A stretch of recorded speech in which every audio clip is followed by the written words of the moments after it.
Shalom anak-anak Tuhan yang dikasihi oleh Tuhan Yesus Kristus. Adakah saudara saat ini yang sedang berbeban berat? Saudara sedang memikul masalah, persoalan, penyakit, atau apapun yang membebani kehidupan saudara saat ini. Dan saudara merindukan mujizat Tuhan. Saudara merindukan pertolongan Tuhan di dalam kehidupan saudara. Ada pesan suara Tuhan yang penting bagi saudara, untuk saudara bisa mengalami mujizat Tuhan dalam kehidupan saudara. Mari siapkan hati dan pikiran saudara untuk diperlengkapi oleh kebenaran dari pesan suara Tuhan. Adapun pesan suara Tuhan yang akan kita renungkan adalah dari Lukas pasal 17 ayat 12 sampai 14. Demikian firman Tuhan. Ketika ia memasuki satu desa, datanglah 10 orang kusta menemui dia. Mereka tinggal berdiri agak jauh dan berteriak, "Yesus, Guru, kasihanilah kami." Lalu ia memandang mereka dan berkata, "Pergilah, perlihatkanlah dirimu kepada imam-imam." Dan sementara mereka di tengah jalan, mereka menjadi tahir. Saudara, di dalam konteks ini adalah di mana satu kali dalam pelayanan Yesus, datanglah 10 orang kusta kepada Yesus. Dan waktu itu saudara, mereka datang bersama memohon belas kasihan Tuhan. Saya merenungkan, kenapa orang kusta ini bisa 10 orang? Kalau kita lihat latar belakangnya saudara, bahwa orang kusta, orang yang kena penyakit kusta, maka mereka akan diasingkan, mereka akan disingkirkan, dan tidak diperbolehkan bergaul dengan masyarakat umum, bahkan dari keluarga pun diasingkan. Karena penyakit kusta adalah satu keadaan yang sangat-sangat menyedihkan saudara, di mana oleh karena penyakit seharusnya orang yang sedang sakit diperhatikan dan dirawat, tetapi berbeda dengan orang yang sakit kusta. Saat mereka kena penyakit, mereka akan diusir dan diasingkan. Jadi bukan hanya beban penyakit yang mereka tanggung, beban mental juga mereka tanggung. Dan kemudian kehidupan mereka juga jadi berat. Kebutuhan hidup mereka juga menjadi kesulitan lagi. Saudara, kenapa 10 orang kusta ini bisa sama? Saya membayangkan bahwa mereka ini adalah orang-orang yang tidak lagi mendapat perhatian dari orang lain, mungkin dari keluarga pun tidak. Mereka sudah diasingkan. Dan kenapa mereka bisa sama? Karena mereka merasa senasib, tidak ada yang peduli kepada mereka kecuali sesama orang yang menderita penyakit kusta. Tetapi hal yang luar biasa di dalam konteks ini kita bisa lihat saudara, bahwa ketika mereka datang kepada Yesus dan memohon belas kasihan Yesus, mereka berteriak-teriak, "Guru, kasihanilah kami. Guru, kasihanilah kami." Singkat cerita, akhirnya mereka mengalami mujizat. Yang pertama yang saya mau kita renungkan bersama adalah bahwa seberapa berat pun kondisi kita, di dalam Yesus tetap ada belas kasihan, dan di sana tetap ada harapan. Seberapa berat pun kondisi kehidupan kita, Yesus mengasihi kita, dan ada harapan dalam Yesus. Kalau orang yang dianggap hina seperti orang-orang kusta ini, kalau orang yang sudah dibuang oleh keluarga dan diasingkan dari tengah masyarakat seperti orang-orang kusta ini, itu pun masih mendapat belas kasihan dari Tuhan Yesus Kristus. Maka saat ini saya mau menegaskan kepada kita saudara, bahwa Tuhan mengasihi saya, Tuhan mengasihi saudara. Apa yang menjadi keadaan saudara hari ini? Tuhan mengasihimu. dan ada harapan dalam Tuhan. Sekalipun mungkin tidak ada orang yang menolong engkau, sekalipun tidak ada lagi orang yang peduli kepadamu, tetapi Tuhan peduli. Tuhan memperhatikan engkau.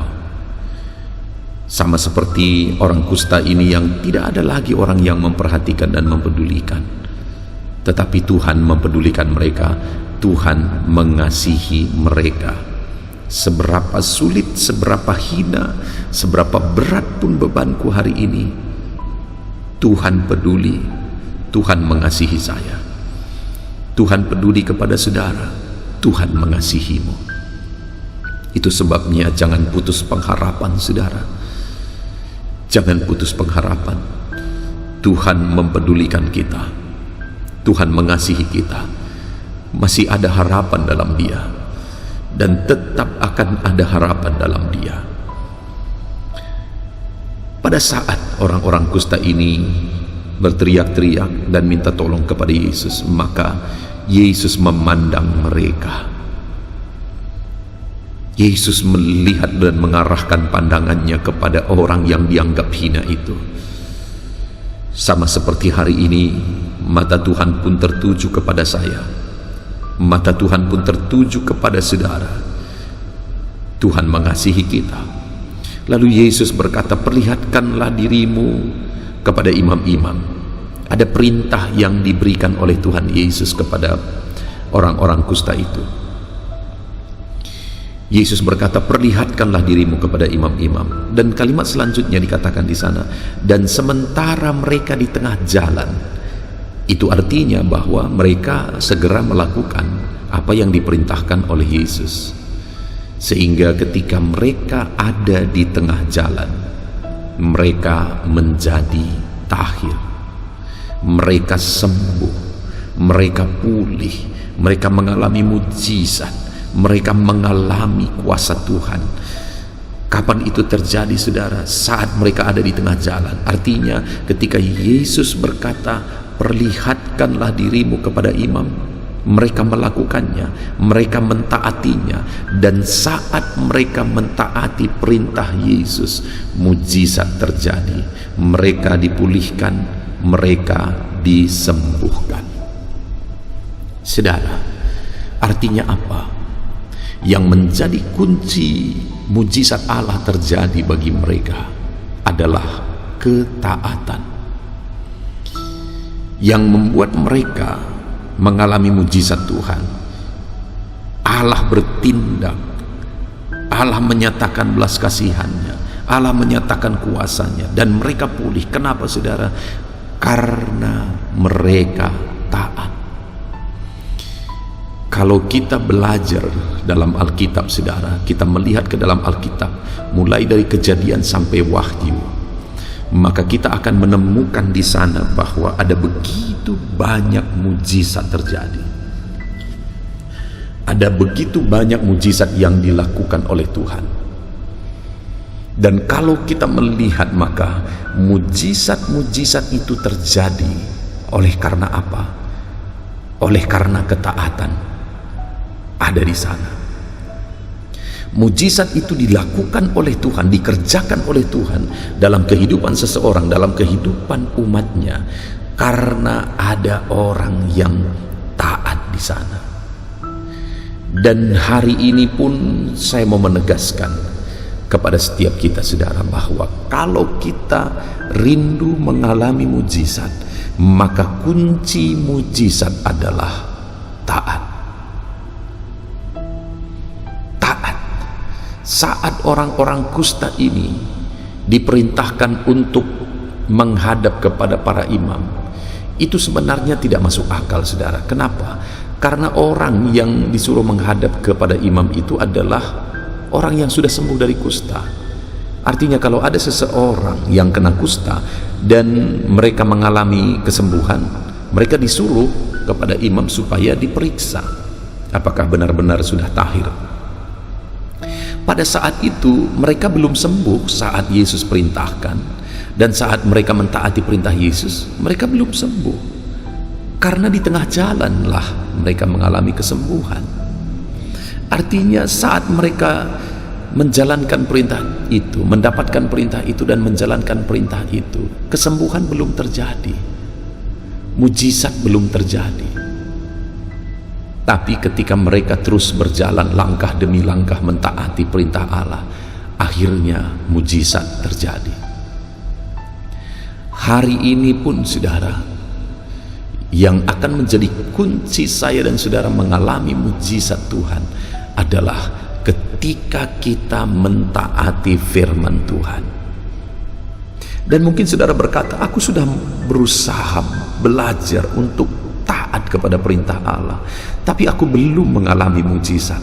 Saudara, orang-orang kusta itu pun mengalami mujizat bukan di langkah pertama, langkah kedua, tetapi setelah jauh berjalan, setelah jauh mentaati firman Tuhan. Demikian juga saya dan saudara, kita harus terus menerus hidup dalam ketaatan kepada firman Tuhan, sampai pada akhirnya kita akan melihat Tuhan melakukan mujizatnya bagi kita. Ketika di tengah jalan mereka melihat bahwa mereka sembuh, mereka sangat bersukacita karena ada buah dari ketaatan mereka. Mereka bersorak-sorai karena ada buah dari ketaatan mereka. Hari ini, satu saat saudara akan melihat dengan penuh sukacita mujizat Tuhan jika hari ini kita terus melangkah, kita terus taat kepada firman Tuhan. Satu saat kita pasti akan melihat dan mengalami mujizatnya. Itu sebabnya teruslah taat saudara, teruslah taat. Dan satu pelajaran yang sangat penting juga dari orang-orang yang sakit kusta ini adalah di mana setelah mereka mengalami mujizat, maka pada waktu itu apa yang terjadi? Ada satu orang yang kembali kepada Yesus untuk bersyukur. Dia tahu bahwa mujizat itu terjadi oleh karena Tuhan, sehingga dia kembali kepada Yesus. Dan kemudian dia tersungkur di kaki Yesus, dia menyembah Yesus. Hanya satu orang dari 10 orang kusta itu. Dan ketika ada satu orang yang kembali, Yesus berkata, di mana yang 9 lagi? Di mana yang 9 lagi? Kenapa hanya satu orang ini yang datang? Dan saat itu dia berkata bahwa orang yang kembali untuk bersyukur itu, bahwa dia diselamatkan. Nah, pertanyaannya, mana lebih besar, mujizat kesembuhan atau mujizat keselamatan? Jauh lebih besar mujizat keselamatan, saudara. Kesembuhan satu saat akan berakhir juga, tetapi keselamatan itu adalah kekekalan. Dan itu terjadi kepada orang yang tahu bersyukur atas mujizat yang Tuhan kerjakan. Hari ini pun saya mau menegaskan kepada setiap kita, akan ada selalu mujizat yang kita alami. Akan terus ada mujizat Tuhan dan mujizat Tuhan yang Dia kerjakan dalam hidup kita. Dan saya percaya semua kita rindu untuk mengalami mujizat yang lebih besar. Tetapi mujizat yang lebih besar itu akan Tuhan kerjakan bagi siapa, saudara? Bagi orang yang tahu bersyukur atas mujizat demi mujizat yang Tuhan kerjakan. Hari ini, seberapa besar mujizat yang sudah kita alami dalam hidup ini, saudara? Tetapi seberapa bersyukurkah kita kepada Tuhan? Saya mau menegaskan kepada kita, mari kita belajar bersyukur kepada Tuhan, supaya Dia menyatakan mujizatnya lebih besar, dan lebih besar lagi di dalam kehidupan kita. Puji Tuhan, saudara. Jadi hari ini kita belajar dari pesan suara Tuhan, bagaimana supaya kita mengalami mujizat. Yang pertama, taati firman Tuhan, karena mujizat terjadi saat ada orang-orang yang taat kepada firman Tuhan. Taati firman Tuhan, seberapa sulit pun itu, seberapa tidak masuk akal pun itu, taati saja. Pada akhirnya saudara akan melihat mujizat Tuhan. dan belajar bersyukur atas mujizat yang Tuhan telah kerjakan. Belajar bersyukur atas mujizat yang Tuhan kerjakan di dalam kehidupan saudara. Karena orang yang tahu bersyukur akan dipercayakan mujizat yang lebih besar. Puji Tuhan saudara, kita bersyukur buat pesan suara Tuhan ini. Biarlah pesan suara Tuhan ini membangkitkan iman saudara. Saya rindu berdoa bagi saudara. Mari ambil sikap berdoa. Kita berdoa. Bapa di sorga, saat ini hamba datang kepadamu ya Tuhan. Hamba berdoa dan menumpangkan tangan atas setiap anak-anakmu yang sedang mendengarkan renungan pesan suara Tuhan ini. Kami telah belajar dari firman-Mu, kami telah mendengar pesan suara-Mu bahwa melalui ketaatan kami akan mengalami mujizat. Bahwa ketika kami tahu bersyukur kami akan mengalami mujizat. Tuhan, kami mau menjalani hidup kami dalam ketaatan dan penuh syukur. Kami rindu mujizat lebih besar lagi, mujizat lebih besar lagi, mujizat lebih besar lagi Tuhan nyatakan dalam kehidupan kami. Berkati setiap anak-anak-Mu yang mendengarkan renungan pesan suara Tuhan ini. Ajar mereka ya Tuhan untuk taat sepenuhnya kepada Tuhan, dan ajar mereka untuk bersyukur dan bersyukur dan bersyukur kepada Tuhan. Berkati anak-anak-Mu ini doa hamba ya Tuhan. Hamba serahkan setiap anak-anak-Mu ini ke dalam tangan Tuhan. Tuhan memberkati kehidupan mereka.